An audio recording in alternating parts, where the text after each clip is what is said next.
Sabi nila, ang utang na loob natatapos kapag nabayaran na ang huling sentimo.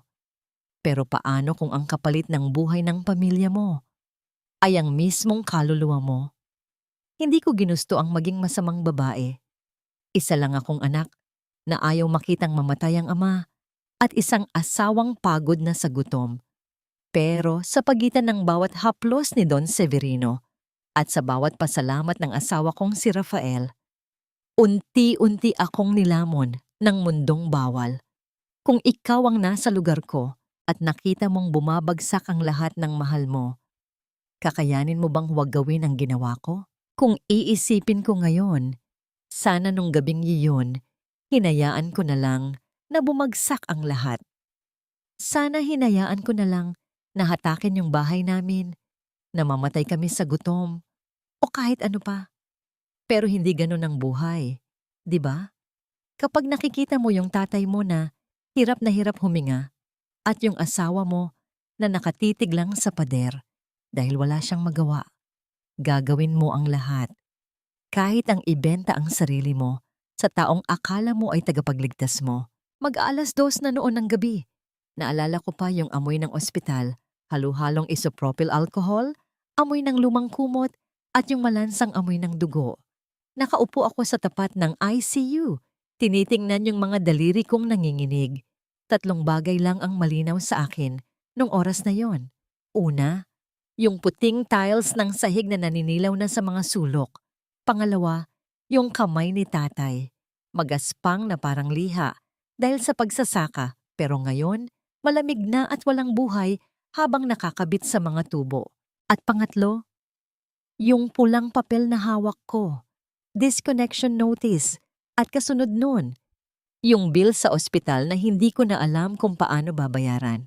Tere, tawag sa akin ni Rafael. Napatingin ako sa asawa ko. Nakaupo siya sa tabi ko. Bit-bit yung helmet niyang may gas-gas. Simula nung na-accident siya sa truck at nawalan ng trabaho, parang nawalan din siya ng boses. Yung Rafael na masayahin. Yung lalaking pinakasalan ko dahil sa laki ng mga ngiti niya, wala na. Ang nakaharap sa akin ay isang anino. Isang lalaking punong-puno ng hiya sa sarili dahil ang asawa niyang babae ang kailangang sumalo sa lahat. Wala pa ring balita sa kumpanya. Tanong ko, kahit alam ko na ang sagot. Umiling lang siya.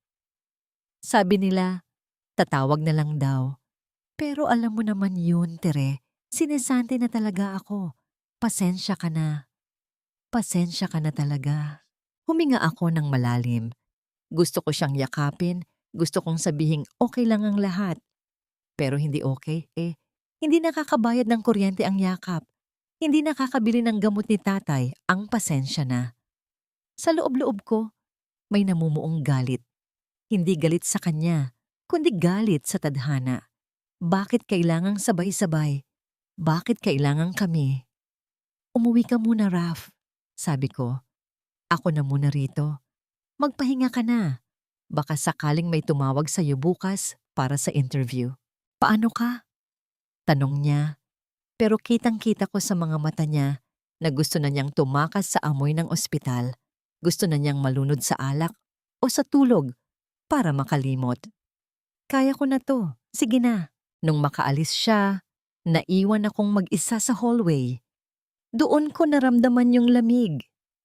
Hindi yung lamig ng aircon, kundi yung lamig na nanggagaling sa sikmura mo kapag alam mong wala ka ng madurutan. Nilabas ko yung luma kong cellphone. Binuksan ko yung contacts. Doon sa pinakababa, nakita ko yung pangalan, Don Severino Almeda.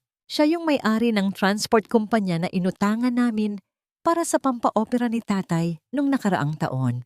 Siya rin ang dahilan kung bakit hindi pa kami tuluyang pinapalayas sa bahay namin sa Pampanga.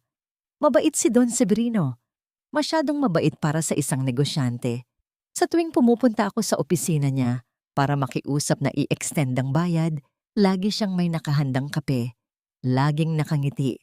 Laging tinatanong kung kumusta ang pamilya ko. Pero may something sa tingin niya. Alam niyo yon? Yung tingin na parang binabasa ang bawat hibla ng damit mo. Hindi siya bastos tingnan, pero nararamdaman mo na may timbang ang bawat salitang binibitawan niya. Huwag kang mag-alala, Teresita. Sabi niya sa akin nung huling beses kaming nag-usap. Hindi ko hahayaang mawalan kayo ng matitirhan. Isipin mo na lang na pamilya na rin tayo. Pamilya. Ang tamis pakinggan, pero ang pait lunukin. 1:00 na ng madaling araw nung nag-decide akong mag-text. Alam kong mali. Alam kong hindi dapat. Pero nung mga sandaling yon, ang tanging naiisip ko lang ay yung tunog ng ventilator ni tatay. Shh, pop! Shh, pop! Parang bawat tunog nun, bawas sa oras ng buhay niya. Don Severino, pasensya na po sa istorbo. Si Teresita po ito. Pwede po ba tayong mag-usap bukas? Kahit saan po. Kailangan ko lang po talaga ng tulong. Mabilis kong binitawan yung phone sa upuan na parang napapaso ako. Tumitibok ng mabilis ang puso ko. Ano bang ginagawa ko? May asawa ako. Mahal ko si Rafael. Pero sapat ba ang pag-ibig para iligtas ang pamilya ko sa hukay? Hindi pa lumilipas ang 1 minuto, nag-vibrate yung phone. Don't worry, Teresita. I'm still awake. Come to the office tomorrow at 10 a.m. Or better yet, let's have brunch. I'll send a car to pick you up at the hospital. Napatitig ako sa screen. Brunch? Isang car ang susundo sa akin? Hindi ganun ang pakikitungo ng isang Bombay o ng isang bangko sa may utang sa kanila. Sa pagkakataong yon, naramdaman ko na may pintuan ang bumubukas sa harap ko. Isang pintuan na kapag pumasok ako, hindi ko na alam kung makakalabas pa ako ng parehong tao. Tumayo ako at lumapit sa bintana ng ospital. Kita ko ang Manila, ang mga ilaw na parang mga bituing nahulog sa putikan. Napakaganda, pero napakalupit. Napahawak ako sa singsing ko sa daliri. Maluwag na ito sa akin dahil pumayat ako sa pag-aalala. Kaya ko bang hubarin to? O mas kaya ko bang makitang mamatay ang tatay ko at maging palaboy ang mga kapatid ko? Sabi ko sa inyo, ang bawat kwento ay nagsisimula sa isang desisyon. At ang desisyon ko nung gabing yon, yun ang naging mitya ng lahat. Pero ang hindi ko alam, si Don Severino, matagal na pala siyang naghihintay na kumatok ako sa pinto niya. At ang sasakyang susundo sa akin bukas, hindi lang ako dadalhin sa isang restaurant. Dadalhin ako noon sa isang buhay na punong-puno ng kasalanang ang sarap lasapin. Kinabukasan, pagpatak ng 10:00, isang itim na SUV ang huminto sa harap ng lobby. Lumabas ang isang driver na naka-uniforme at tinawag ang pangalan ko. Ma'am Teresita, pinapasundo po kayo ni Don Severino. Lumingon muna ako sa likuran ko, sa pinto ng ICU kung nasaan si tatay at sa kalsadang pauwi sa asawa ko. Huminga ako ng malalim, pumasok sa loob ng sasakyan at naramdaman ang lamig ng aircon na parang humahalik sa balat ko. Doon nagsimula ang lahat. Doon nagsimulang mamatay ang Teresita na kilala ko. Nakalubog ako sa malambot na upuan ng sasakyan at sa totoo lang nakakahiya. Nakakahiya dahil yung suot kong blusa, kupas na ang kulay. Yung maong ko, may mantsa pa ng kape na hindi ko na naasikaso labhan dahil sa pagmamadali sa ospital. Habang tumitingin ako sa labas ng bintana, nakita ko yung mga taong naglalakad sa initan, naghihintay ng diip, pawisan. At heto ako, nasa loob ng isang malamig na sasakyan, amoy mamahaling pabango, at parang hindi naririnig ang ingay ng Maynila sa labas. Doon ko unang naramdaman yung kakaibang kati sa loob ko. Hindi siya makati na masakit, kundi parang nakakaadik. Yung pakiramdam na sa loob ng sasakyang ito, ligtas ako. Walang naniningil ng utang, walang amoy ng gamot. Huminto ang sasakyan sa isang hotel sa Makati.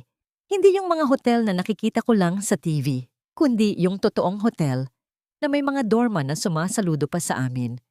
Pagbaba ko, parang gusto kong bumalik sa loob.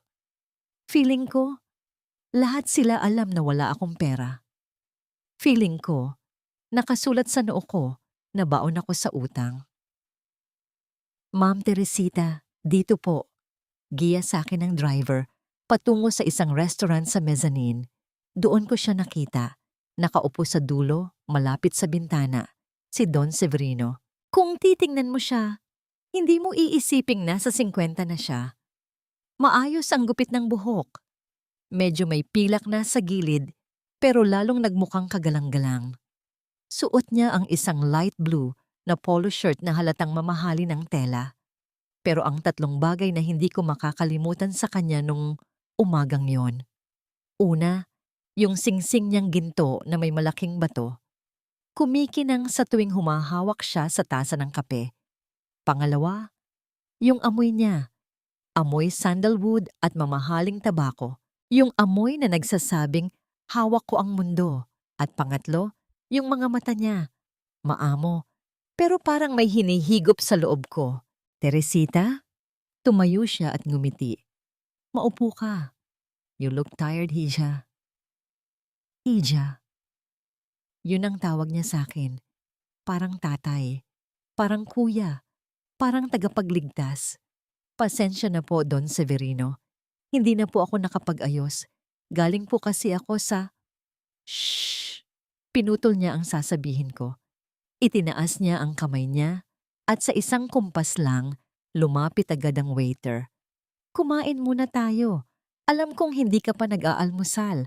I ordered your favorite... Di ba mahilig ka sa mainit na chocolate at ensaymada? Nagulat ako. Paano niya nalaman? Siguro nabanggit ko minsan nung bumisita ako sa opisina niya. O baka pinag-aralan niya ako sa sandaling yon. Imbes na matakot, parang may kung anong humaplos sa puso ko. Sa gitna ng gulo ng buhay ko, may isang taong nakakaalam kung anong gusto kong kainin. Si Rafael. Hindi na niya natatanong kung kumain na ba ako. Ang lagi niyang tanong, may pera pa ba tayo? Habang kumakain kami, hindi niya pinag-usapan ang utang.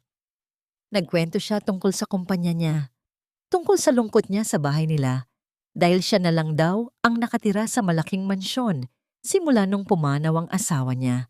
Nakinig lang ako. Para kaming magkaibigan, para kaming magkapantay.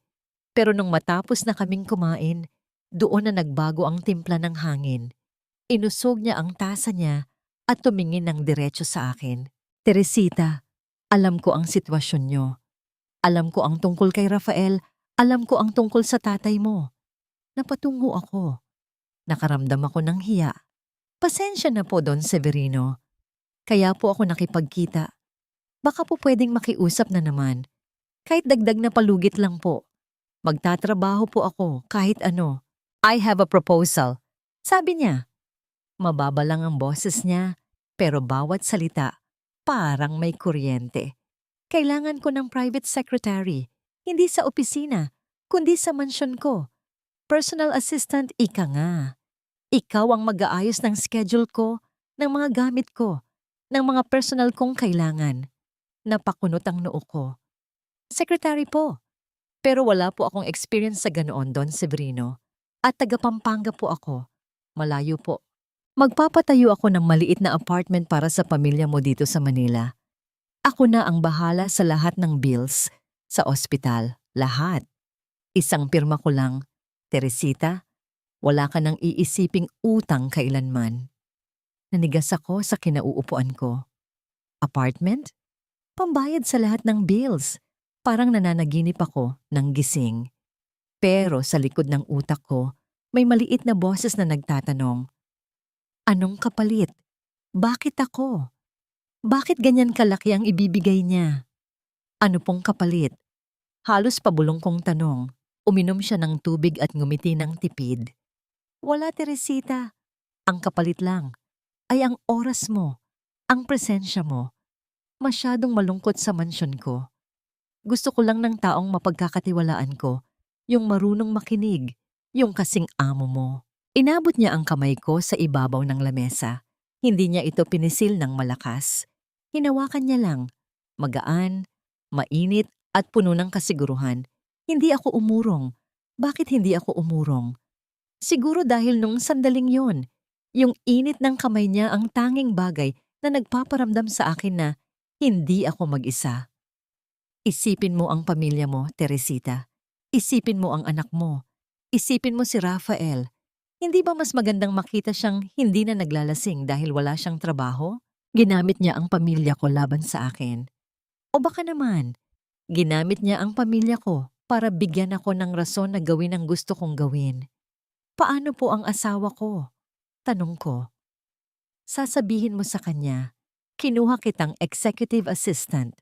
Papasok ka sa opisina sa umaga. Pero ang totoo, sa mansyon ka magtatrabaho. Wala siyang malalaman. Ang tanging malalaman niya, ang galing ng asawa niya, kaya biglang gumanda ang buhay niyo.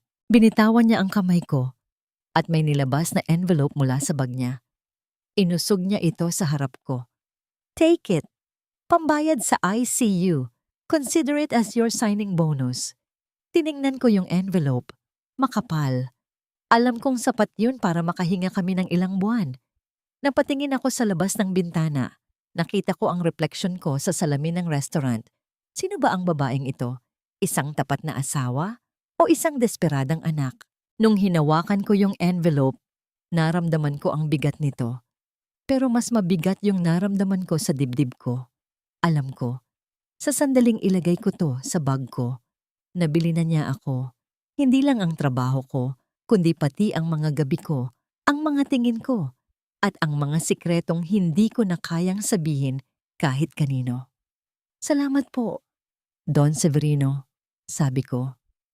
No, Teresita, sagot niya habang nakatingin sa labi ko. Ako ang dapat magpasalamat sa iyo. Paglabas ko ng hotel, masilaw ang araw. Pero sa loob-loob ko, parang unti-unti nang dumidilim. Tinawagan ko si Rafael habang nasa loob ako ng taxi pabalik sa ospital. Raf, may trabaho na ako. Malaki ang sahod. Hindi na natin kailangang mag-alala. Narinig ko ang yak ni Rafael sa kabilang linya. Ang saya niya. Ang dami niyang pasasalamat sa Diyos. Ang dami niyang plano. Habang nakikinig ako sa kanya, tinitingnan ko yung kamay ko na hinawakan ni Don Severino kanina.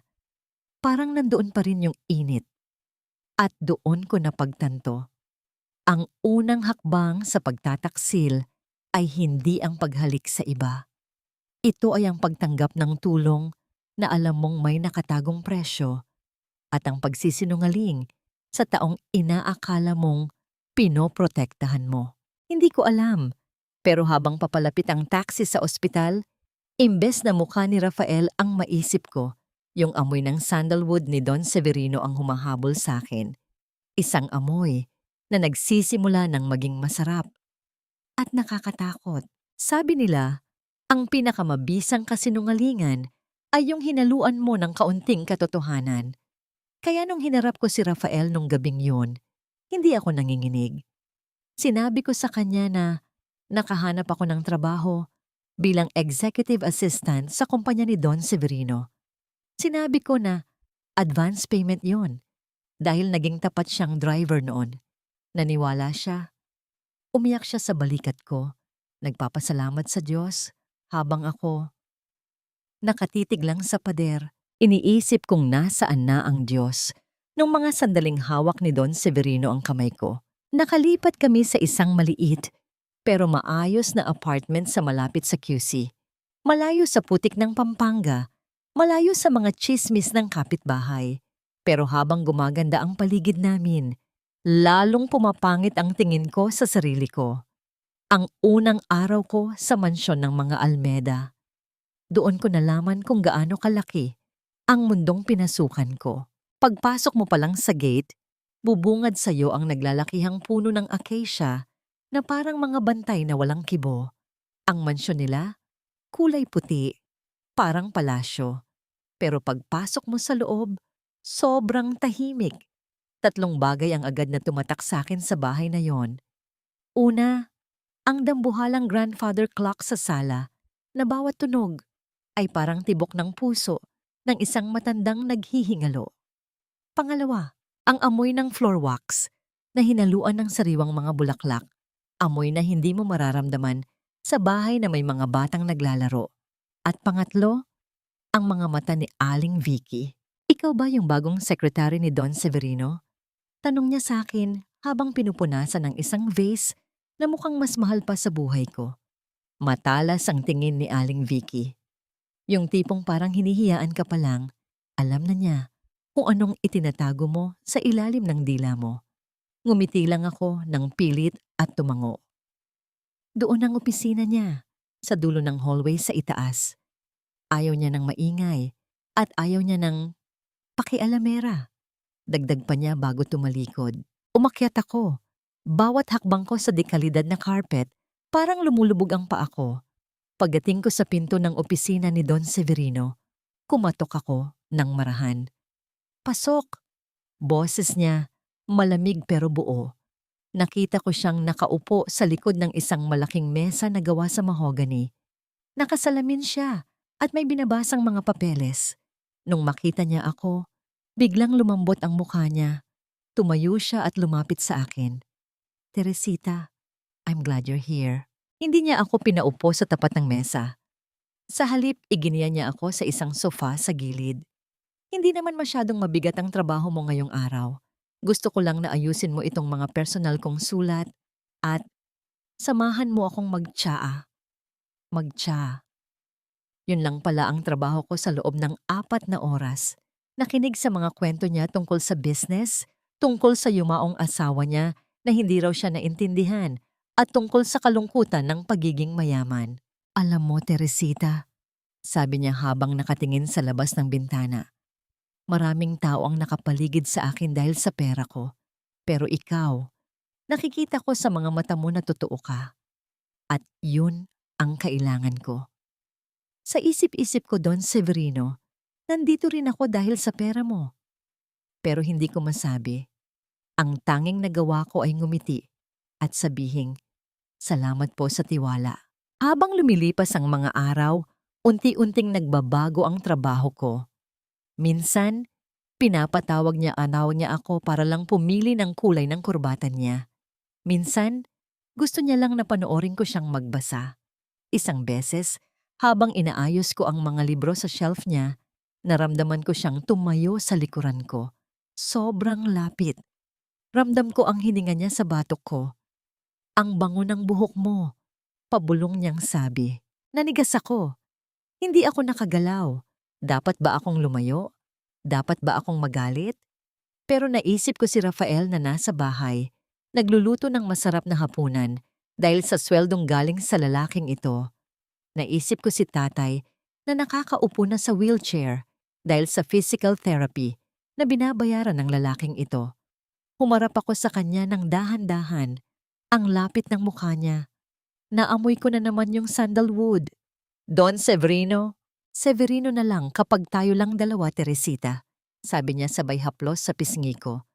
Yung daliri niya, mainit. Dahan-dahan niyang inalis ang isang hibla ng buhok na nakaharang sa mata ko. Hindi niya ako hinalikan nung araw na yon. Hinawakan niya lang ang pisngi ko nang matagal habang nakatitig sa akin. Pero alam niyo, mas nakakatakot yun kaysa sa mabilis na halik. Kasi sa tingin niya, parang pag-aari na niya ako. Parang sinasabi niya na, binili kita. Dahan-dahan, hanggang sa wala nang matira sa'yo. Nung hapong yun, bago ako umuwi, binigyan niya ako ng isang maliit na box. A gift for your hard work, sabi niya. Pagbukas ko sa loob ng taxi, isang kwintas na ginto ang nandoon. May pendant na maliit na brilyante. Kumikinang. Napakaganda. Pero nung isuot ko yun sa harap ng salamin, parang naging kadena yun sa leeg ko. Pag-uwi ko sa bahay, sinalubong ako ni Rafael. Niyakap niya ako ng mahigpit. Tere, luto na ang paborito mong sinigang. Kumusta ang trabaho? Napapagod ka ba? Itinago ko ang kwintas sa loob ng bag ko. Ngumiti ako sa kanya. Pero ang pakiramdam ko, para akong isang magnanakaw na pumasok sa sarili kong bahay. Ayos lang, Raf. Marami lang inayos na papers. Pagsisinungaling ko, habang kumakain kami, hindi ako makatingin ng diretso sa kanya. Kasi bawat tawa niya, bawat haplos niya sa kamay ko, parang may sumasampal sa akin. Bakit pakiramdam ko, mas asawa ko na si Severino kaysa sa kanya? Bakit tuwing pipikit ako, hindi ang mukha ni Rafael ang nakikita ko, kundi ang malalamig at mapanuring mga mata ni Aling Vicky sa mansyon? At ang hindi ko alam, nung hapon pa lang yun, Habang pababa ako ng hagdan sa mansyon, may isa pang pares ng mga mata ang nakatingin sa akin mula sa dilim ng library. Si Doña Celina, ang kapatid ni Don Severino. At sa ngiti niya nung nakita niya akong hawak ang box ng kwintas, alam kong nagsisimula pa lang ang tunay na impyerno. Sabi ko sa inyo, ang bawat hakbang ay dahan-dahan. Isang kwintas ngayon, isang haplos bukas, hanggang sa isang gabi, hindi mo na mamamalayan na wala ka na sa kalsada ng tama. Dahil mas masarap palang maligaw sa dilim, kasama ang taong kayang bilhin ang lahat ng kailangan mo. Pero ang tanong, hanggang kailan mo kayang itago ang brilyante bago ka masilaw sa sarili mong kasalanan? Minsan, kapag tinitingnan ko ang sarili ko sa salamin, nagtatanong ako, kailan ba eksaktong nagsimula ang pagkabulok ng konsensya ko? Siguro nung araw na hindi ko na tinanggal yung kwintas na binigay ni Severino, o baka nung gabi na hinayaan ko si Rafael na halikan ako habang ang iniisip ko ay ang malambot na carpet sa opisina ng Don. Nakakatakot pala ang tao. Kayang-kaya nating sanayin ang sarili natin sa kasalanan hanggang sa magmukha na itong normal na bahagi ng araw-araw. Isang Martes noon, umuulan ng malakas sa Maynila. Yung ulan na parang ayaw nang tumigil. Yung kulay abo ang langit at lahat ng tao ay nagmamadali. Pero sa loob ng mansyon ng mga Almeda, parang tumigil ang oras. Doon ko unang nakaharap ng malapitan si Doña Celina. Nasa sala siya, umiinom ng tsa. 3 bagay ang hindi ko makakalimutan sa kanya nung hapon na yon. Una, yung tunog ng kanyang mga mamahaling pulseras na ginto. Kling, kling, kling, sa tuwing ibinababa niya ang tasa. Pangalawa, yung kuko niyang mahahaba at perpektong pagkakamanicure ng kulay pulang-pula, parang dugo. At pangatlo, yung pabango niya, amoy sampagitan na hinaluan ng luma at amag. Yung amoy ng yaman na nakakasulasok kapag masyadong malapit. So, ikaw pala ang bagong assistant ng kapatid ko, sabi niya. Hindi siya nakatingin sa akin, nasa bintana ang mga mata niya. Opo, Ma'am Celina, Teresita po. Sagot ko habang nakayuko. Dahan-dahan niyang ibinaling ang tingin sa akin. Mula ulo hanggang paa, parang hinihiwa ako ng mga mata niya. Maganda ka? Simple. Yung tipo ng kagandahan na mapanlin lang. Alam mo ba kung ilang babae na ang dumaan sa pinto na yan, Teresa? Hindi ako nakasagot. Nanuyo ang lalamunan ko. Marami na. Pero lahat sila nagtatapos sa pag-alis na umiiyak. Ang kapatid ko, si Severino, mapagbigay siya sa mga taong sa tingin niya ay kawawa. Pero kapag nakuha na niya ang gusto niya, kapag wala na siyang makitang bago sa'yo, itatapon ka niya na parang lumang basahan. Ngumiti siya, pero hindi umabot sa mga mata niya ang saya. Huwag mong isiping espesyal ka dahil lang binigyan ka niya ng kwintas. Nakita ko yan sa leeg mo. Binilhan din niya ng ganyan yung huling sekretary niya. Bago ito tuluyang nawala. Bago pa ako makapagsalita, bumukas ang pinto ng library sa itaas. Lumabas si Severino.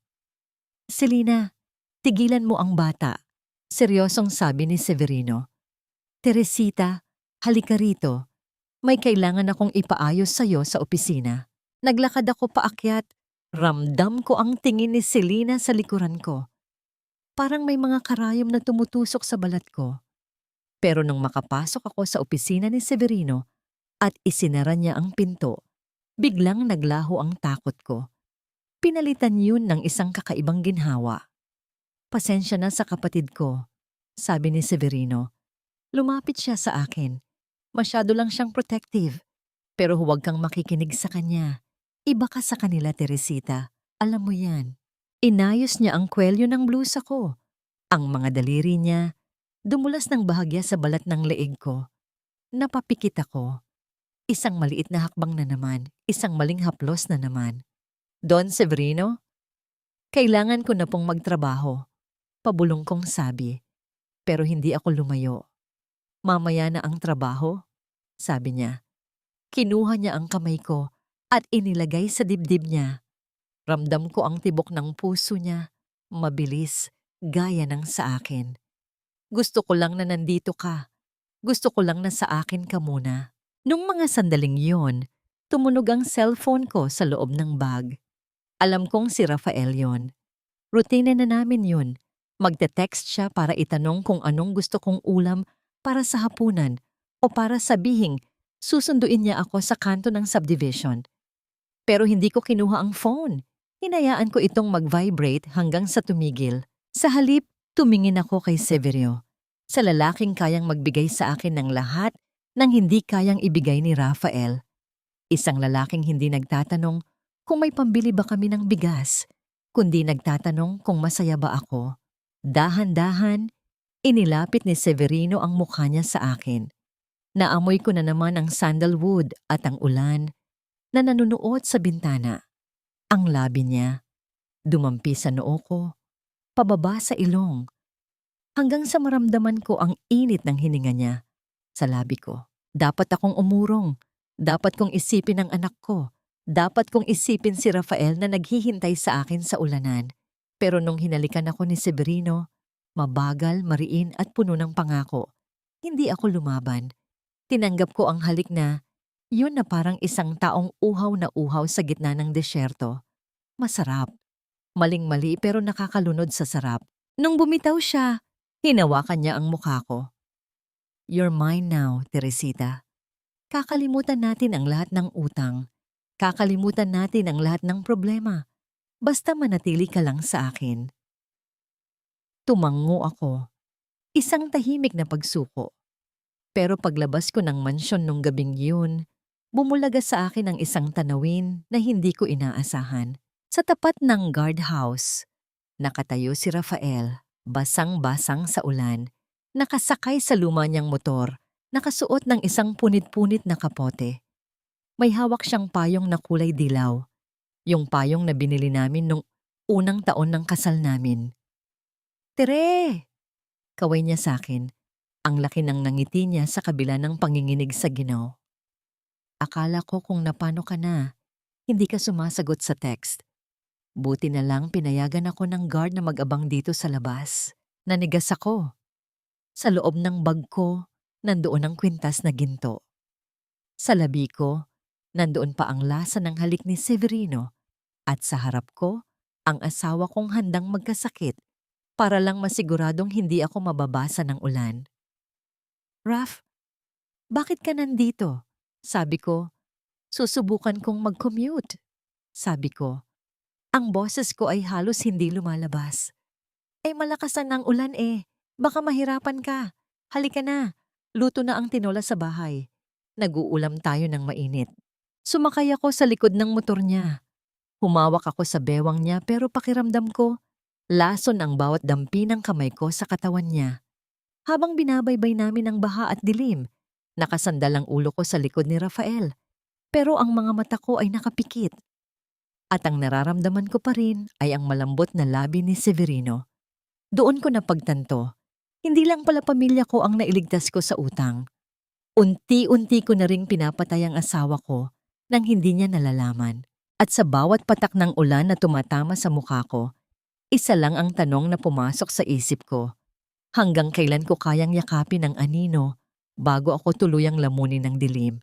Dahil nung gabing yun nalaman ko, mas madali palang magsinungaling kapag ang taong pinagsisinungalingan mo ay sobrang laki ng tiwala sa'yo. At yun ang pinakamasakit na bahagi ng lahat. Alam niyo ba yung pakiramdam na parang nahahati ang katawan mo sa dalawa? Yung isang bahagi, gusto nang bumalik doon sa mansyong malamig, doon sa lalaking nagpaparamdam sa'yo na parang reyna ka. Pero yung kabilang bahagi, naduduwal, sa tuwing titingnan mo ang asawa mo, masakit amuyin ang asawa mo kapag ang ilong mo sanay na sa bango ng iba. Habang nakayakap ako sa likod ni Rafael sa motor nung gabing yun, basang-basa kami ng ulan. Naamoy ko sa kanya yung hinalong amoy ng krudo, usok ng kalsada, at yung sariling pawis niya. Yun ang amoy ng paghihirap. Yun ang amoy ng realidad. At nung sandaling yun, imbes na maawa ako sa kanya, nakaramdam ako ng inis. Bakit hindi niya kayang maging gaya ni Severino? Bakit kailangang ganito kami kahirap? Patawarin ako ng Diyos. Pero yun ang totoo. Kapag natikman mo na ang sarap ng komportable, bigla mong kamumuhian ang pinanggalingan mo. Tere, okay ka lang? Sigaw ni Rafael habang binabagtas namin ang baha. Malamig ba? Malapit na tayo, konti na lang. Hindi ako sumagot. Ipinikit ko lang ang mga mata ko. Sa isip ko, nandoon pa rin ako sa loob ng opisina ni Severino. Ramdam ko pa rin yung labi niya sa akin. Yung halik na yon, parang isang kontrata na pinirmahan ko gamit ang sarili kong laman. Pagdating namin sa apartment, agad kaming nagpunas ng katawan. Inihanda ni Rafael yung tinola. Mainit ang sabaw, may luya, masarap sana. Pero bawat higop ko, parang may nakabara sa lalamunan ko. Alam mo, Tere, sabi ni Rafael habang kumakain, sobrang laki ng utang na loob natin kay Don Severino. Isipin mo, pati itong apartment, siya ang nag-ayos. At nung isang araw, may tumawag sa akin mula sa transport kumpanya niya. Baka daw makuha akong head driver sa susunod na buwan kapag magaling na ang binti ko. Nabitawan ko yung kutsara ko. Head driver? Inayos na naman ni Severino ang buhay namin. Pero hindi ito tulong. Ito ay suhol.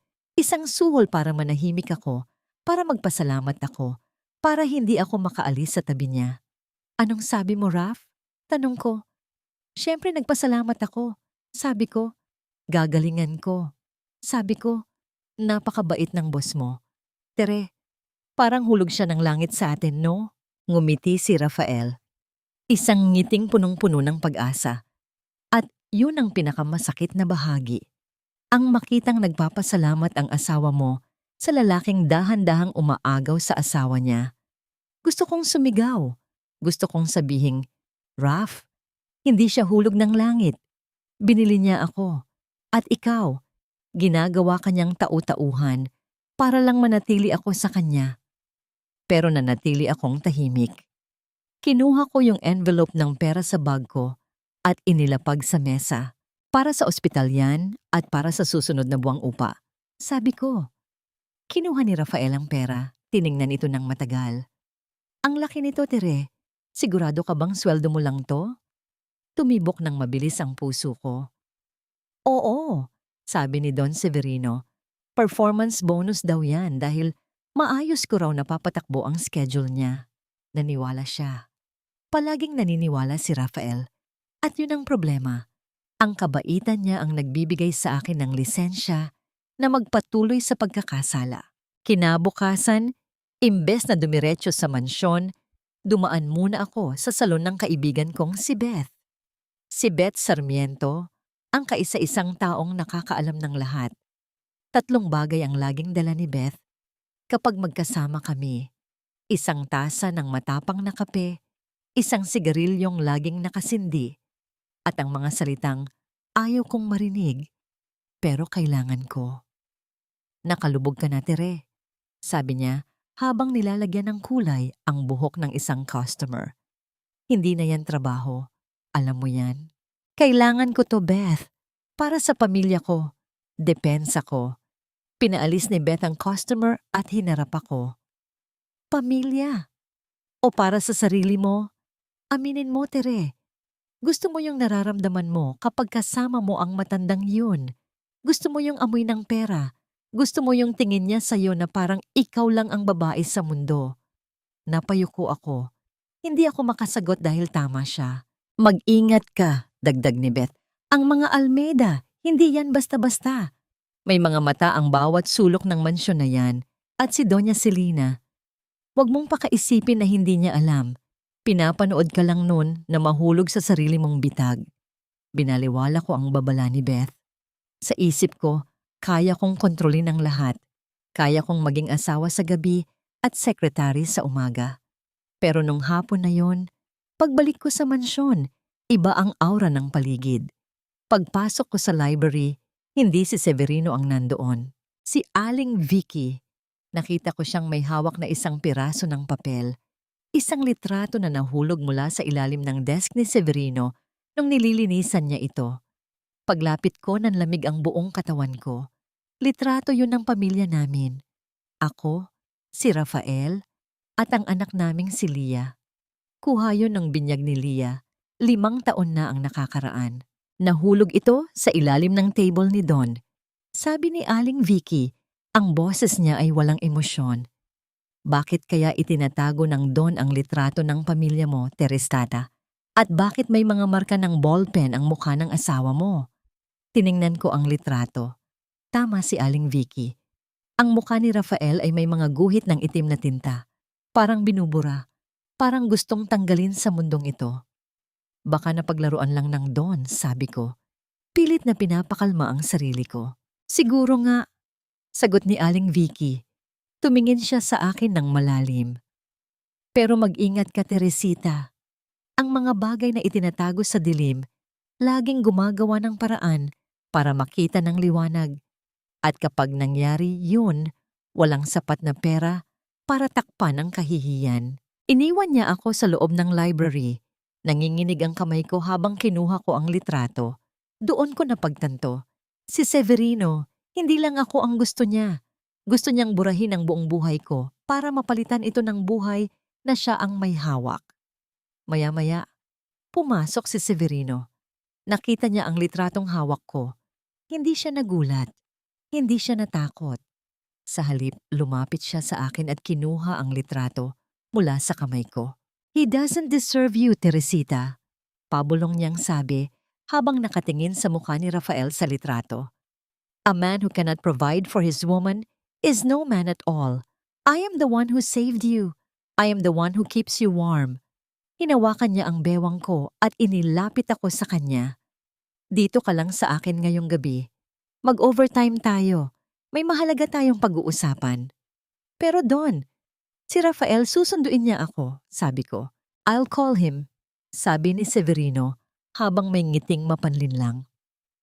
Sasabihin ko na kailangan mo pang tapusin ang mga reports at sasabihin ko sa kanya na magpadala ko ng driver para ihatid ka mamayang madaling araw. Nung mga sandaling yon, tumunog ang intercom sa labas ng pinto. Don Severino? Nandito po si Doña Celina. Kasama po niya ang asawa ni Teresita. Si Rafael. Nagdala daw po ng pagkain para sa asawa niya. Napabitaw si Severino sa akin. Nanlaki ang mga mata ko. Ang puso ko, parang lalabas na sa dibdib ko. Si Rafael? Bakit siya nandito? Bakit siya pinapasok ni Celina? Anong gagawin ko? Tanong ko. Ang boses ko ay puno ng takot. Tumingin sa akin si Severino. Kalmado pa rin. Ayusin mo ang damit mo at huwag kang lalabas ng pinto hanggat hindi ko sinasabi. Pero bago ko pa maayos ang sarili ko, narinig ko na ang boses ni Celina sa labas, papalapit sa pinto ng library. Dito, Rafael. Dito nagtatrabaho ang asawa mo. Huwag kang mahiya. Pumasok ka. Doon ko naramdaman ang tunay na lamig. Ang bitag na sinasabi ni Beth. Dahan-dahan na itong sumasara sa leeg ko. At ang tanging tanong na lang ay kung gaano kabilis akong mamamatay kapag bumukas ang pintong yan. Narinig niyo na ba yung tunog ng tadhana kapag pinuputol na ang lubid na kinakapitan mo? Hindi siya malakas na pagsabog. Isa lang siyang mahinang kalansing ng susi at ang dahan-dahang pag-ikot ng doorknob. Krrrk! Isang tunog na naging hudyat ng pagtatapos ng kapayapaan ko. Sa loob ng 3 segundo, 3 bagay ang ginawa ko. Una, mabilis kong inayos ang kwelyo ng blusa ko na bahagyang nakuot sa pagkakahawak ni Severino. Pangalawa, pinunasan ko ang pawis sa noo ko gamit ang likod ng palad ko. Malamig na pawis na parang galing sa bangkay. At pangatlo, kinuha ko ang unang folder na nakita ko sa mesa at nagkunwaring nagbabasa kahit baligtad ang hawak ko rito. Bumukas ang pinto. Pumasok si Doña Celina. May matamis pero nakakalason ng ngiti sa kanyang mga labi. At sa likuran niya, ang asawa ko, si Rafael. 3 pisikal na detalye ang sumampal sa akin nung sandaling yon. Una, yung bitbit ni Rafael. Isang kupas na Tupperware na kulay green, nakabalot sa plastik na labo. Pangalawa, yung hitsura niya. Naka-uniforme na siya ng driver, maayos ang buhok, at mukhang proud na nakatayo sa loob ng mansyong yon. At pangatlo, Yung amoy niya, amoy araw at amoy ng ininit na adobo na dala-dala niya para sa akin. Don Severino, pasensya na po sa istorbo. Boses ni Rafael, punong-puno ng paggalang. Dumaan lang po ako para ihatid itong niluto ng biyanan ko para kay Tere. Alam ko po kasing gabi na siya uuwi. Tumingin sa akin si Rafael. Ang mga mata niya, Diyos ko, ang mga mata niya, punong-puno ng pagmamahal, punong-puno ng tiwala. Parang sinasabi niya, ang galing ng asawa ko. Katuwang na siya ng isang don. Hindi ako makatingin ng diretso sa kanya. Kasi nung mga sandaling iyon, nararamdaman ko pa rin ang init ng hininga ni Severino sa leeg ko. Good evening, Rafael. Seryosong sabi ni Severino. Tumayo siya. Tuwid na tuwid, parang walang nangyari. Napakalaking tulong ng asawa mo sa kumpanya. You should be proud of her. Opo, Don. Sobra po. Sagot ni Rafael. Inilapag niya ang Tupperware sa gilid ng mamahaling mesa. Ang contrast ng plastic na Tupperware sa mahogany na desk ni Severino ay parang sugat na bukas. Hindi sila bagay. Hindi kami bagay sa mundong ito. Teresita, Hija, tawag ni Doña Celina. Ang boses niya ay parang hinihiwa ang hangin. Bakit parang namumutla ka? At bakit parang gulo ang buhok mo? At ang lipstick mo, parang naburan ng bahagya. Nanigas ako. Sa gilid ng paningin ko, nakita kong tumingin si Rafael sa akin. May bahid ng pagtataka sa mga mata niya. Ang puso ko, parang gustong tumalon paalis ng dibdib ko para lang tumigil na ang kaba. Opo, Ma'am Celina. Marami lang pong inayos na papeles. Medyo nakakapagod po. Pagsisinungaling ko. Ang boses ko ay nanginginig, parang papel na nabasa. Lumapit sa akin si Rafael. Hinawakan niya ang balikat ko. Tere, magpahinga ka naman. Huwag mong sagarin ang sarili mo. Nung hawakan niya ang balikat ko, pakiramdam ko ay sinusunog ako. Kasi sa tapat namin, nakatayo si Severino. Nakatingin siya sa kamay ni Rafael na nakapatong sa balikat ko. Nakita ko ang paggalaw ng panga ni Severino. Selos. Nagselos ang Don sa legal na asawa ko. At ang mas nakakatakot, nakita ni Doña Celina ang lahat ng yun. O sige na, Rafael, sabi ni Celina habang nakangisi. Hayaan na muna natin silang tapusin ang overtime nila. Tutal, malaki naman ang binabayad ng kapatid ko sa asawa mo, di ba? Higit pa sa sapat para sa isang sekretary. Hinatid ni Celina si Rafael palabas. Bago tuluyang lumabas si Rafael, lumingon siya sa akin at kumaway. Hihintayin kita sa labas ng gate, Tere, kahit anong oras ka matapos. Nung sumara ang pinto, parang nawalan ako ng hangin. Napaupo ako sa sofa. Don Severino, hindi ko na kaya ito. Pabulong kong sabi. Halos mabuking tayo. Paano kung pumasok sila ng mas maaga? Paano kung nakita niya? Lumapit sa akin si Severino. Imbes na lumayo, muli niyang hinawakan ang mukha ko. But he didn't see anything, Teresita. Relax. I have everything under control. Under control? Napatayo ako. Si Rafael yun. Asawa ko siya. At nandoon si Doña Celina, alam niya. Nararamdaman ko, alam niya. Hayaan mo si Celina. Hindi niya ako kayang kalabanin, sabi ni Severino. Ang boses niya ay malamig. Walang pakialam sa takot ko. Ang mahalaga, nandito ka. Ang mahalaga, sa akin ka. Kinuha niya ang Tupperware na dala ni Rafael at itinulak ito palayo. Hanggang sa mahulog ito sa sahig. Kumalat ang sarsa ng adobo sa puting carpet. Ang amoy ng luto ni Rafael ay nahaluan ng amoy ng mamahaling opisina. Dito ka lang, utos ni Severino. Nung gabing yun, hindi ako hinatid ng driver. Hinayaan ako ni Severino na lumabas ng gate mag-isa. Pagkalipas ng isang oras, nakita ko si Rafael, nakasandal sa motor niya, nakatulog na dahil sa paghihintay. May mga lamok na kumakagat sa kanya at basang-basa pa rin ang sapatos niya mula sa ulan kanina. Napaiyak ako habang tinitingnan ko siya. Isang mabuting tao, isang tapat na asawa. At ako, isang babaeng amoy sandalwood pa rin ang leeg habang papalapit sa kanya. Rap, gising na! Tawag ko sa kanya. Nagising siya, nag-inat, at ngumiti agad nung makita ako. Oh, Tere, tapos na. Halika na, uwi na tayo. Niluto mo ba yung dinala ko?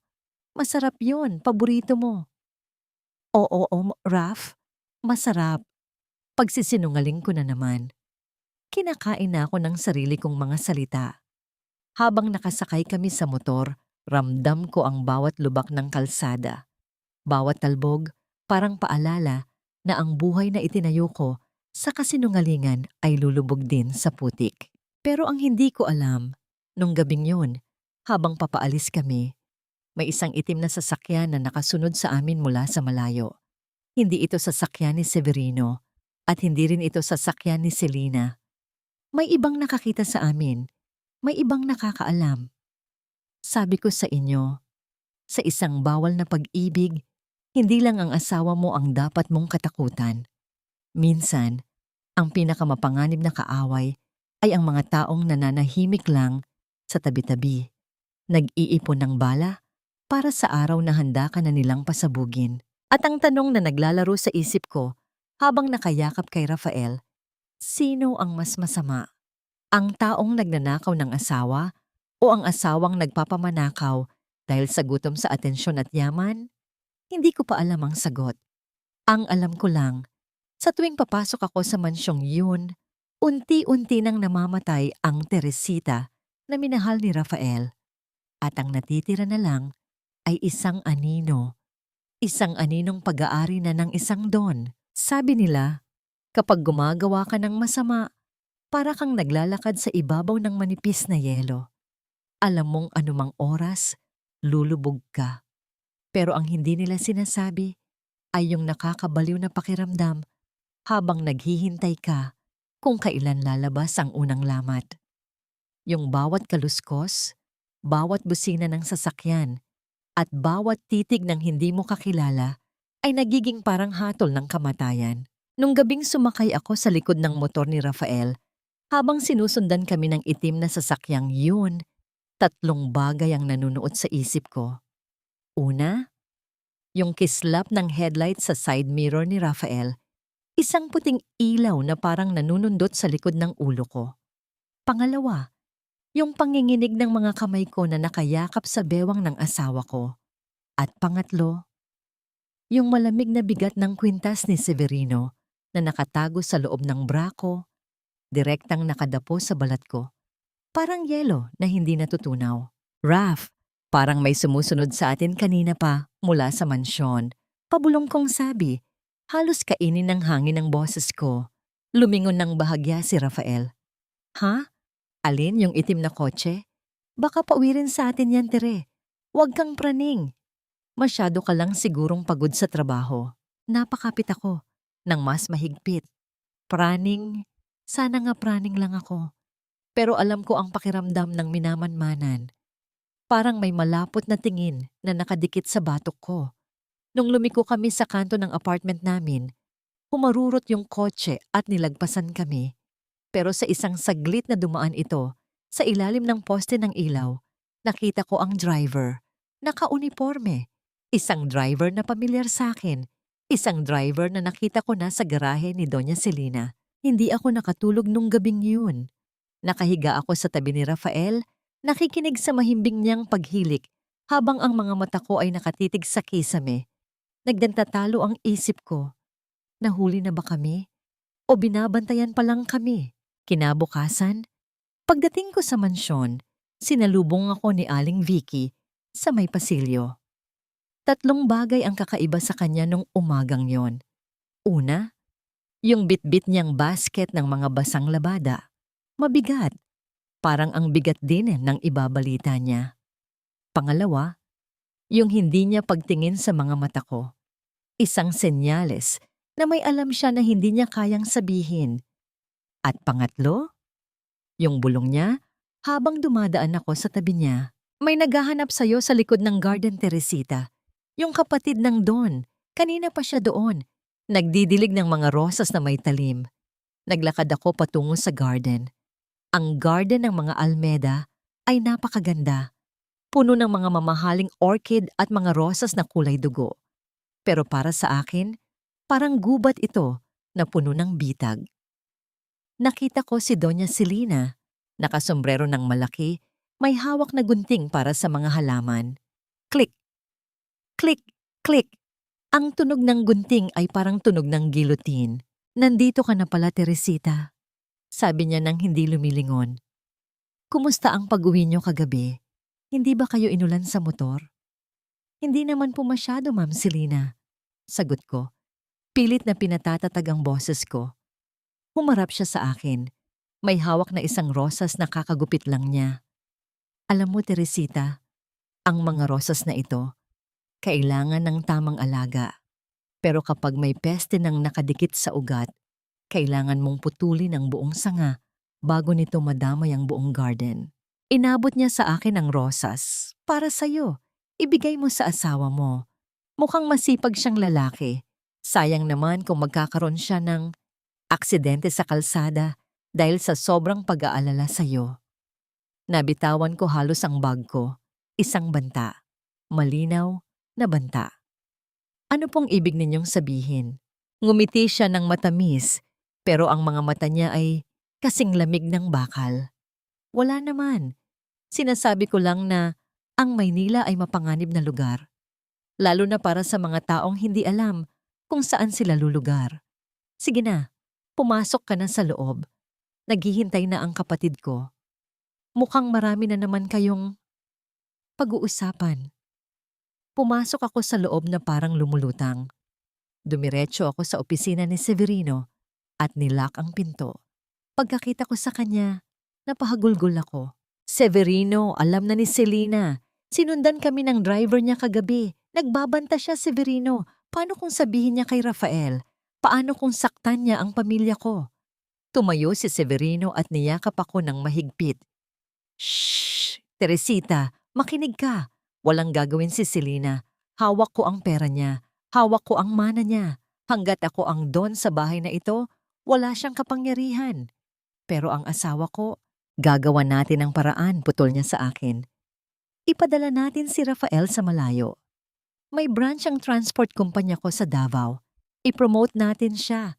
Gawin nating supervisor. Malaking sahod, magandang buhay.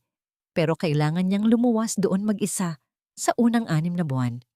Napatigil ako sa pag-iyak. Ipadala si Rafael sa Davao. Malayo sa akin? Malayo sa katotohanan? Gusto mong maprotektahan siya, diba? Tanong ni Severino habang hinahaplos ang buhok ko. Gusto mong hindi niya malaman ang lahat? Ito lang ang paraan, Teresita. Kapag malayo siya, ligtas siya. At kapag malayo siya, mas magkakaroon tayo ng oras para sa isa't isa. Doon ko napagtanto ang talas ng isip ni Severino. Hindi lang siya nagbibigay ng solusyon. Gumagawa siya ng hawla na mas malaki. Isang hawla kung saan ang asawa ko ay malayo at ako naman ay magiging ganap na kanya. Severino, hindi ko alam kung tama.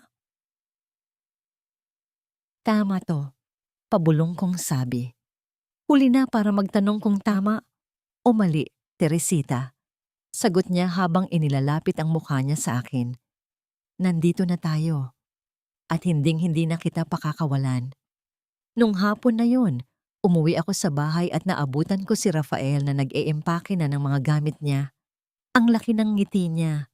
Tumawag na raw ang kumpanya. Promotion. Supervisor sa Davao.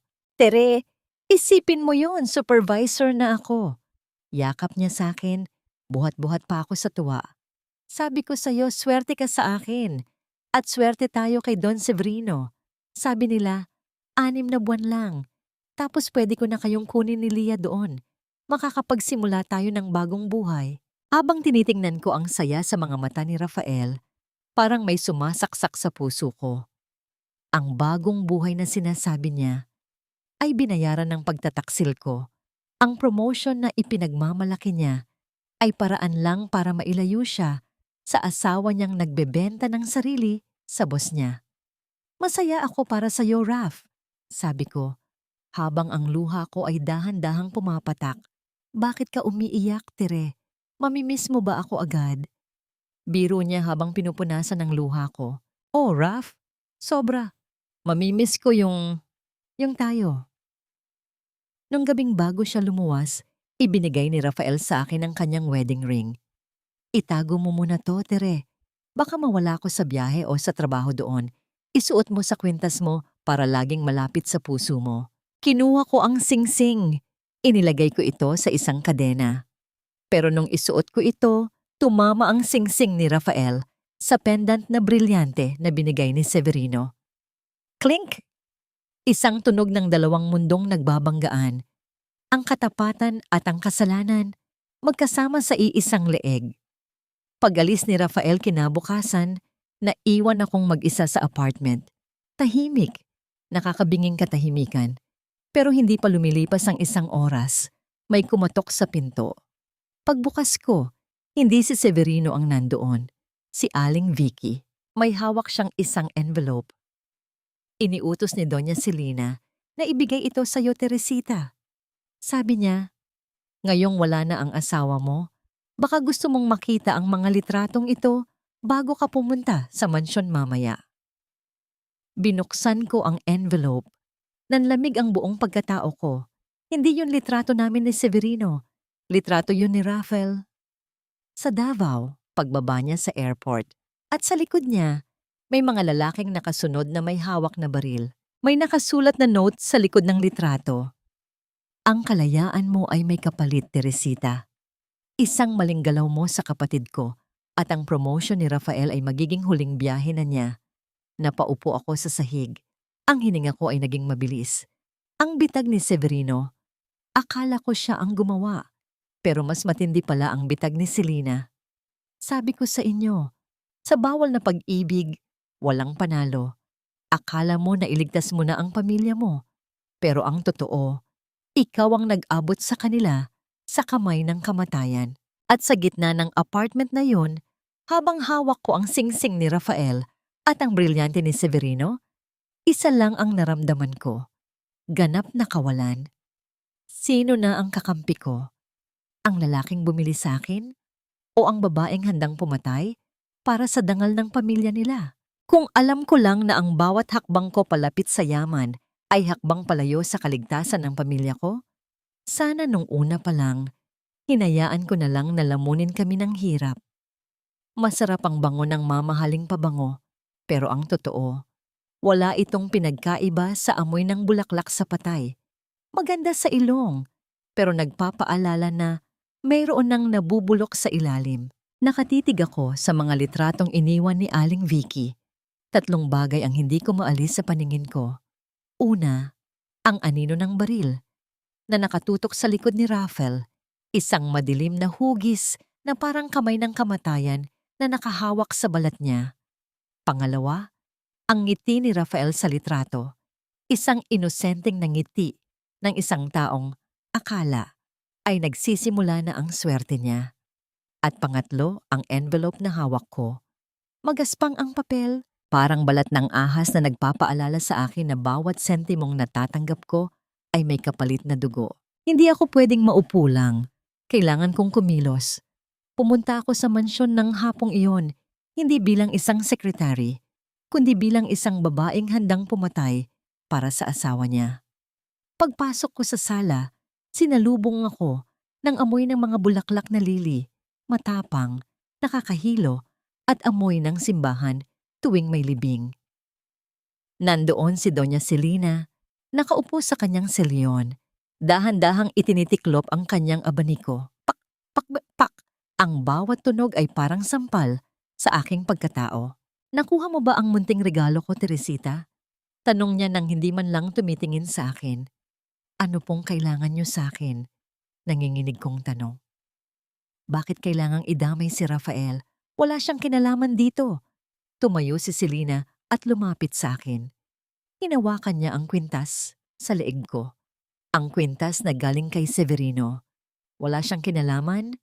Hija, siya ang dahilan kung bakit ka madaling pasunurin. At siya rin ang magiging dahilan ng pagbagsak mo. Inilapit niya ang mukha niya sa akin. Naamoy ko ang matapang niyang lipstick at ang lamig ng kanyang boses. Ang kapatid ko ay baliw sa'yo, pero ang pagkabaliw na yan ang sisira sa pangalan ng mga Almeda. Bukas ang kaarawan ng nanay mo, di ba? Nagpadala na ako ng mga bulaklak sa Pampanga, pero may isasama akong ibang regalo sa party nyo. Maliban kung gagawin mo ang sasabihin ko. Ano po yun? Iwan mo si Severino. Ngayon din, umalis ka sa buhay niya ng walang pasabi. At kapag ginawa mo yun, mabubuhay si Rafael sa Davao. Kapag hindi, alam mo na ang mangyayari. Bago pa ako makasagot, narinig ko ang yabag ni Severino mula sa itaas. Thud, thud, thud, mabigat at dominante. Pagbaba niya, nakita niya kaming magkaharap ni Selena. Selena, what are you doing here again? Tanong ni Severino. Ang boses niya ay puno ng pagbabanta. Wala naman, brother. Binabati ko lang ang favorite mong assistant para sa birthday ng nanay niya bukas. Nakangising sagot ni Selena. Bago siya dahan-dahang lumabas ng sala, iniwan kaming dalawa ni Severino sa gitna ng nakakasakal na amoy ng mga lili. Lumapit sa akin si Severino at hinawakan ang mga kamay ko. Pero sa pagkakataong ito, hindi ko naramdaman ang init. Naramdaman ko ang takot. Isang malalim at malapot na takot. Teresita, bakit ka nanginginig? Tanong niya. May sinabi ba siya? Don't worry, pupunta tayo sa Pampanga bukas. I'll make sure it's the best birthday your mother ever had. Severino, wag na. Pakiusap ko. Mas mabuting wag ka nang pumunta. Baka kung anong mangyari. Baka malaman nila. At ano naman kung malaman nila? Galit na sabi ni Severino. Sa wakas na ako sa pagtatago, Teresita. Gusto kong malaman ng asawa mo, ng pamilya mo, na ako ang tunay na nag-aalaga sa'yo. I'm tired of sharing you with a ghost. Napabitaw ako sa kanya. Ghost? Rafael is my husband, Severino. Hindi siya multo. He's nothing. Sigaw ni Severino. Ang mukha niya ay namumula na sa galit. Binili kita, Teresita. Bawat gamot ng tatay mo, bawat butil ng kanin na kinakain nyo, galing sa akin. You belong to me. Doon ko napagtanto. Si Severino at Selena, wala silang pagkakaiba. Pareho silang gustong magmay-ari. Pareho silang gustong pumatay ng kaluluwa. Ang isa ay gumagamit ng pera. Ang isa ay gumagamit ng takot. At ako ang laruan sa gitna nila. Nung gabing yun, hindi ako nakauwi sa apartment. Pinilit ako ni Severino na manatili sa mansyon. Pinatulog niya ako sa isang kwarto na puno ng mamahaling kagamitan. Pero para sa akin, yun ang pinakamalamig na selda sa mundo. Humiga ako sa kama. Hawak ang wedding ring ni Rafael na nakasabit sa leeg ko. Ano ang gagawin ko? Kung susunod ako kay Selena, mawawala ang lahat ng tulong ni Severino. Mamamatay ang tatay ko, magugutom ang pamilya ko. Pero kung mananatili ako kay Severino, papatayin ni Selena si Rafael. Wala akong mapiling tama. Lahat ng kalsada ay patungo sa bangin. Kinabukasan, araw ng birthday ni nanay. Isang convoy ng mga mamahaling sasakyan ang bumiyahe patungong Pampanga. Nakaupo ako sa tabi ni Severino sa backseat ng kanyang Mercedes. 3 grounding details ang bumabalot sa akin. Ang panginginig ng aking tuhod sa ilalim ng telang seda ng aking bagong damit. Ang tunog ng ulan na nagsisimula na namang pumatak sa bubong ng kotse. At ang hitsura ng bahay namin sa Pampanga na unti-unti naming nilalapitan. Isang bahay na mukhang masaya sa labas pero alam kong puno ng panganib sa loob. Pagdating namin, sinalubong kami ni nanay at ng mga kapatid ko. Ang laki ng pasasalamat nila kay Don Severino. Nakahanda ang pagkain, may lechon, may mga lobo. Pero sa gitna ng tawanan, napansin ko ang isang lalaking nakatayo sa kanto. May hawak na kamera at nakatitig sa amin. Isang tauhan ni Selena. At sa gitna ng selebrasyon, habang nag-aabot ng regalo si Severino kay nanay, tumunog ang telepono sa sala. Tere, may tumatawag sa'yo, sabi ng kapatid ko. Davao daw ang area code, si Kuya Rafael yata. Nanlamig ang buong katawan ko. Tumingin ako kay Severino na nakatingin din sa akin ng may pagbabanta. Tumingin ako sa labas, nandoon ang tauhan ni Selena. Kinuha ko ang telepono. Ang boses ni Rafael ay humihingal, parang tumatakbo. Tere! Tere, makinig ka. Huwag kang matatakot. May mga taong pumasok sa apartment ko dito. Nakatakas ako. Pero Tere, may sinabi sila. Totoo ba? Totoo ba ang lahat ng tungkol sa inyo ni Don Severino? Nabitawan ko ang telepono. Sa sandaling yun, bumukas ang pinto ng bahay namin. Pumasok si Doña Selena. May hawak na malaking envelope. Happy birthday, Aling Maria! Bati ni Selena. Ang boses niya ay kasing talim ng kidlat. May dala akong regalo para sa inyong lahat. Mga litrato ng inyong mabait na anak at ng aking kapatid. Gusto niyo bang makita kung paano niyo nabayaran ang lechon na kinakain niyo ngayon? Huminto ang mundo. Ang tatay ko, na nakaupo sa wheelchair, ay napatingin sa akin. Ang nanay ko ay napatakip ng bibig. At si Severino, na natiling nakatayo, walang bakas ng pagsisisi. Doon ko naramdaman ang tunay na pagbasag. Hindi lang ito pagbasag ng sikreto. Ito ang pagbasag ng aking buong pagkatao. Sino ang sasagipin ko? Ang pamilya kong nakatingin sa akin nang may pandidiri o ang asawa kong nasa kabilang linya na hindi ko alam kung mabubuhay pa sa susunod na minuto? Ang ulan sa Pampanga ay nagsimulang bumuhos ng malakas, parang gustong lunurin ang aming bahay. Pero alam ko, wala nang sapat na ulan ang makakapaghugas sa duming dala ko sa pamilyang ito. At sa gitna ng gulo, isang putok ng baril ang narinig mula sa labas. Sabi nila, may mga sandali sa buhay na hindi mo na malilimutan kahit pilitin mong burahin sa isip mo. Yung mga sandaling nakatatak na sa balat mo, amoy na amoy mo pa rin ang hangin at dinig na dinig mo pa rin ang bawat tibok ng kaba. Para sa akin, yun ang hapon sa Pampanga. Ang hapon na ang lechon sa mesa ay lumamig.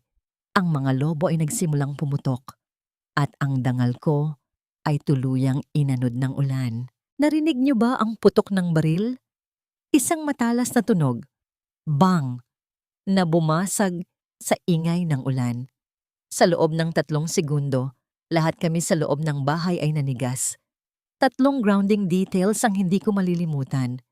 Ang usok mula sa labas na humalo sa amoy ng sinigang. Ang pagkabasag ng baso ng juice na hawak ng kapatid ko. At ang mukha ni tatay na mula sa pagiging maputla ay naging kulay abo. Sino yun? Ano yun? Sigaw ni nanay habang hinihigop ang hininga sa takot. Humarap si Doña Selena sa amin. Ang kanyang mukha ay walang bakas ng gulat. Sa halip, may isang mapait na ngiti siyang ibinigay. Wala yun. Isang babala lang para sa mga taong hindi marunong makinig. Severino, akala mo ba ay hindi ko alam ang plano mong itakas ang babaeng ito? Tumingin ako kay Severino. Nakatayo siya sa gitna ng sala, matikas pa rin, pero ang mga kamao niya ay nakakuyom ng mahigpit. Selena, sapat na. Lumabas ka na sa bahay na ito bago ko magawa ang isang bagay na pagsisisihan nating dalawa. Ako? Ako ang lalabas? Tawa ni Selena. Dinampot niya ang envelope at isinabog ang mga litrato sa ibabaw ng lamesa, doon mismo sa tabi ng cake ni nanay. Tingnan niyo! Tingnan niyo ang inyong anak. Ang inyong bayaning si Teresita. Dahan-dahang lumapit si nanay sa mesa. Nakita ko ang panginginig ng kanyang mga kamay habang dinadampot ang isang litrato. Litrato yun nung gabing hinalikan ako ni Severino sa opisina niya.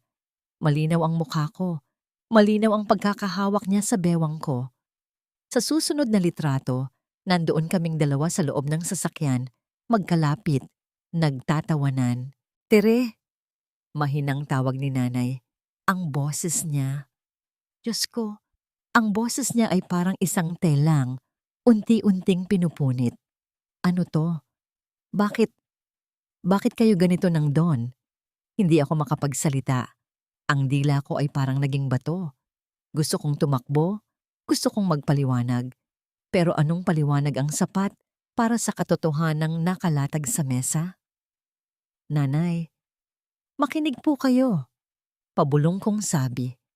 Ang mga luha ko ay nagsisimula nang pumatak sa sahig. Anong makikinig? Sigaw ni tatay mula sa kanyang wheelchair. Ang boses niya, kahit mahina dahil sa sakit, ay yumanig sa buong bahay. Kaya ba tayo may pambayad sa ospital? Kaya ba tayo nakakakain ng ganito dahil ibinenta mo ang sarili mo sa taong ito? Tumingin si tatay kay Severino nang may matinding puot.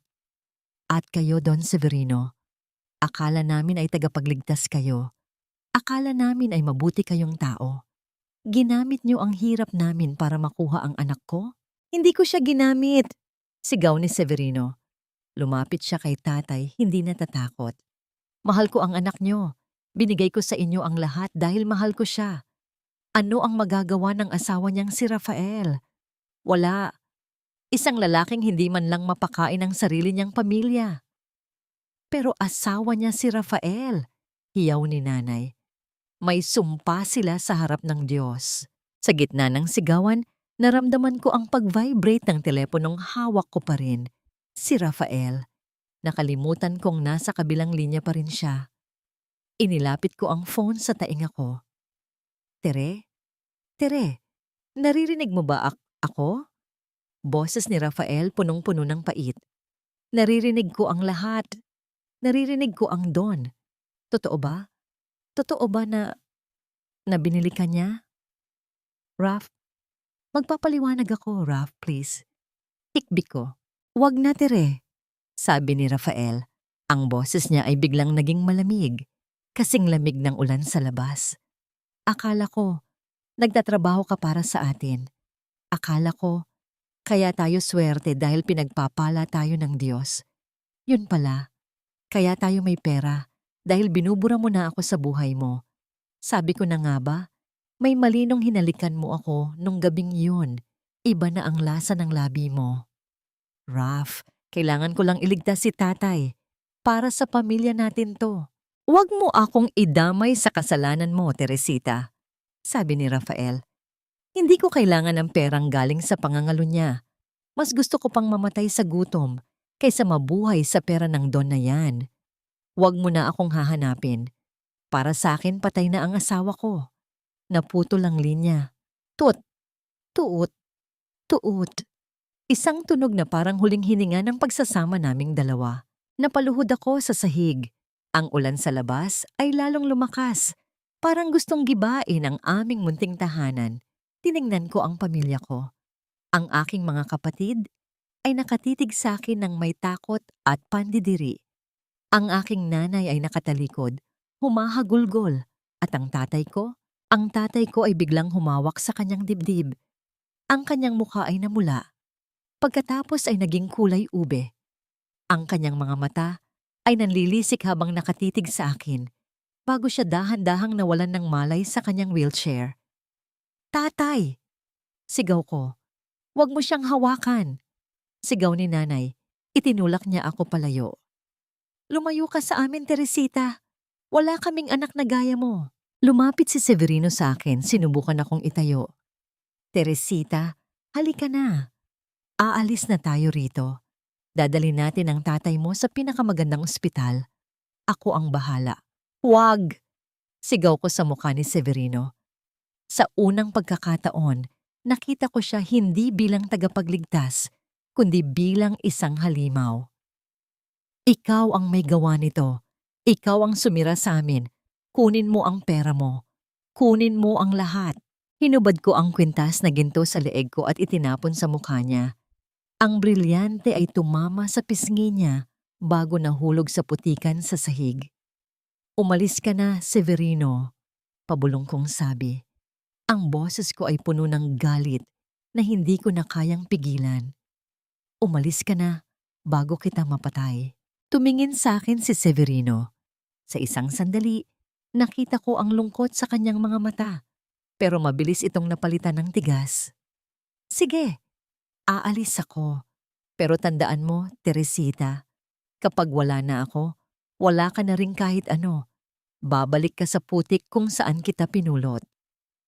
Umalis si Severino kasama si Doña Celina. Naiwan ako sa gitna ng sala, basang-basa ng ulan, mula sa bukas na pinto, habang ang pamilya ko ay nagkakagulo sa paligid ni tatay. Walang lumapit sa akin, walang humawak sa kamay ko. Doon ko napagtanto ang pinakamaitim na katotohanan. Akala ko, isinakripisyo ko ang sarili ko para sa kanila. Pero ang totoo, isinakripisyo ko ang kanila para sa sarili kong kahinaan. Pinili ko ang madaling daan, at sa dulo ng daang yun, wala akong natagpuang kaligtasan. Ang natagpuan ko lang ay isang malaking hukay kung saan nakalibing ang lahat ng mahal ko. Tumingin ako sa labas. Ang itim na sasakyan ni Severino ay dahan-dahang nawawala sa dilim ng gabi. At sa kabilang dako, ang anino ni Rafael ay wala na rin. Ako na lang ang naiwan, mag-isa sa gitna ng pagkawasak. Bakit ba natin ginagawa ang mga bagay na alam nating ikasisira natin? Hanggang ngayon, hindi ko pa rin masagot. Pag-ibig ba yon? O gutom lang talaga sa atensyon ng isang lalaki? O pareho? O baka sadyang mahina lang talaga ang tao kapag nasisilaw na sa kisalap ng ginto? Ang alam ko lang, nung gabing yun, natapos ang kwento ni Teresita, ang tapat na asawa. At nagsimula ang kwento ng isang babaeng kailangang mabuhay kasama ang kanyang mga multo. Tama na. Sabi nila, ang pinakatahimik na lugar sa mundo ay hindi ang sementeryo, kundi ang hallway ng ospital sa madaling araw. Yung tanging naririnig mo lang ay ang mahinang ugong ng aircon at ang sarili mong hininga na parang may kasamang bubog sa bawat paglabas-masok sa baga mo. 3 araw kaming nanatili sa ospital matapos ang gulo sa Pampanga. 3 grounding details ang nakatatak sa isip ko nung mga oras na yon.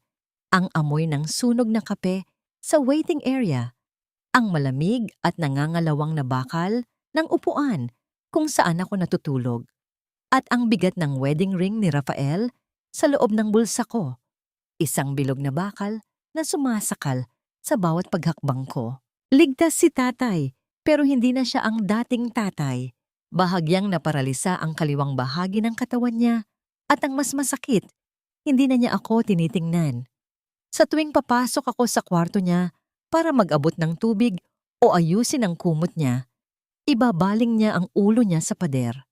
Ang katahimikan niya ay mas masakit kaysa sa anumang sigaw. Tere, umuwi ka na muna, sabi ni nanay isang gabi.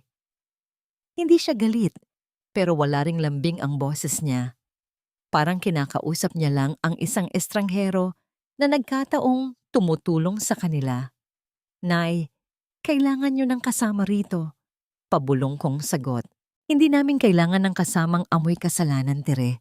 Sagot niya nang hindi tumitingin sa akin. Ang perang pinambayad dito sa ospital, yung natira sa sweldo mo, sapat na yon. Pagkatapos nito, huwag ka na munang magpapakita sa amin. Hayaan mo muna kaming huminga ng walang naaalalang dumi. Lumabas ako ng ospital na parang isang basahan.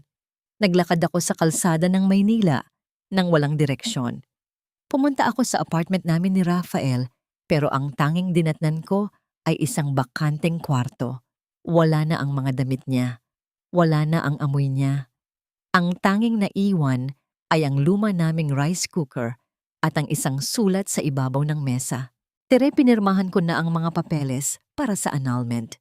Iwan mo na lang sa abogado. Hindi kita kamumuhian, pero hindi ko na rin kayang mahalin ang babaeng nakita ko sa mga litratong yon. Mag-ingat ka. Sana nahanap mo ang hinahanap mo. Napaupo ako sa sahig at humagulgol. Doon ko napagtanto sa pagpili ko sa madaling paraan para iligtas sila. Ako mismo ang pumatay sa dahilan kung bakit ko sila gustong iligtas. 1 linggo ang lumipas. Nakatanggap ako ng tawag mula sa isang abogado. Hindi kay Rafael, kundi kay Don Severino. Nakipagkita ako sa kanya sa isang neutral na lugar, isang maliit na cafe sa labas ng syudad. Wala na ang mga bodyguard niya. Wala na ang dating kislap sa mga mata niya. 3 bagay ang napansin ko kay Severino nung hapong yon. Ang panginginig ng kanyang kamay habang humahawak sa tasa, ang malalalim na itim sa ilalim ng kanyang mga mata, at ang katotohanang hindi na siya ang Don na kinatatakutan ko, kundi isang matandang lalaking nawalan din ng lahat. Iniwan na ako ni Selena. Panimula niya. Kinuha niya ang malaking bahagi ng kumpanya. At ikaw ang pinakamalaking pagkakamaling ginawa ko, Teresita. Pero ikaw din ang tanging bagay na nagparamdam sa akin na buhay ako. Severino, sapat na, sabi ko. Wala na tayong dapat pag-usapan. I have an offer, sabi niya, at inilapag ang isang envelope sa mesa. Hindi ito suhol, at hindi ito para bumalik ka sa akin. My company has a branch in Toronto, Canada. Kailangan nila ng isang financial manager. Inayos ko na ang lahat. Visa, plane ticket at trabaho. Umalis ka na rito, Teresita. Magsimula ka ulit kung saan walang nakakaalam sa pangalan mo. Napatitig ako sa envelope. Canada? 1,000 milya ang layo sa lahat ng sakit na ito. Bakit mo to ginagawa? Tanong ko. Dahil alam kong kapag nanatili ka rito, hindi ka na makakahinga. Sagot niya. Consider this my final payment, not for your time, but for the life I destroyed. Hindi ako sumagot agad. Tiningnan ko ang mga kamay ko. Ang mga kamay na humawak sa yaman, humawak sa kasalanan, at ngayon ay hawak ang pagkakataong tumakas. Umalis ako nang hindi nagpapaalam sa kanya. Pero nung gabing yun, habang tinitingnan ko ang pasaporte ko, alam kong ito na ang huling pagkakataon ko para mabuhay ng may dangal. Kahit pa ang dangal na yun ay itinayo sa ibabaw ng mga abo. Malamig dito sa Toronto. Yung lamig na nanunuot hanggang buto, yung lamig na kahit anong kapal ng jacket mo, nararamdaman mo pa rin. Pero mas gusto ko na to kaysa sa init ng Maynila na laging may kasamang malagkit na tingin ng mga taong nakakaalam ng sikreto ko. 5 taon na ang nakalipas. Nakatayo ako ngayon sa tapat ng bintana ng aking maliit na apartment. Sa labas, dahan-dahang bumabagsak ang niebe. Maputi, malinis, parang tinatakpan ng lahat ng dumi ng mundo. 3 grounding details ang kasama ko sa bawat umaga rito. Ang amoy ng maple syrup at mainit na kape, ang tunog ng boses ng anak ko sa video call, at ang mga pilat sa aking puso na unti-unti nang naghihilom, bagamat hindi kailanman mabubura. Naging matagumpay ako rito. Nagpapadala ako ng pera buwan-buwan na pagtapos ko na ang mga kapatid ko. Ang bahay namin sa Pampanga ay mas malaki na ngayon, mas matibay. Pero hanggang ngayon, hindi pa rin ako bumabalik. Sapat na sa akin ang makita silang masaya sa screen ng cellphone ko. Si Rafael, nabalitaan ko na may bago na siyang pamilya. Isang simpleng babae, taga Davao rin. Minsan, nakikita ko ang mga litrato nila sa social media. Masaya siya. At sa bawat pagkakataong nakikita ko yun, humihinga ako ng malalim at nagpapasalamat. Dahil ang tunay na pag-ibig, minsan, ay ang pagbitaw sa taong hindi mo deserve saktan pa ng mas matagal. Si Severino naman ay pumanaw na 2 taon na ang nakakalipas. Namatay siyang mag-isa sa mansyon niya. Iniwanan niya ako ng isang maliit na pamana, pero ipinangalan ko yun sa isang charity para sa mga battered women. Ayaw ko nang may anumang koneksyon sa perang yon. Minsan, kapag gabi at sobrang tahimik, natatagpuan ko ang sarili kong nagtatanong, kung maibabalik ko ba ang oras, gagawin ko pa rin ba ang lahat ng yon? Hanggang ngayon, hindi ko pa rin masagot ng diretsyo. Pag-ibig ba yon? O gutom lang talaga sa atensyon ng paisang lalaking may kapangyarihan? O baka sadyang kailangan ko lang talagang isalba ang pamilya ko at wala na akong ibang nakitang paraan? Siguro, ang sagot ay hindi na mahalaga. Dahil sa huli, hindi tayo hinuhusgahan sa kung bakit tayo nadapa, kundi sa kung paano tayo bumangon at naglakad palayo sa dilim. May mga pilat ako, oo. Pero ang mga pilat na ito ang nagpapaalala sa akin na nabuhay ako, na nagmahal ako ng mali, na nagkasala ako, at na natutunan ko ring patawarin ang sarili ko. Hinawakan ko ang pendant ng kwintas ko. Wala na rito ang brilyante ni Severino at wala na rin ang singsing ni Rafael. Ang nakasabit na lang ay isang maliit na krus, isang paalala na sa gitna ng bawal na pag-ibig, mayroon pa ring puwang para sa pagbabago. Dito sa gitna ng lamig ng Toronto, nahanap ko na ang kapayapaang hindi kayang bilhin ng kahit anong ginto. At sapat na yon para sa akin.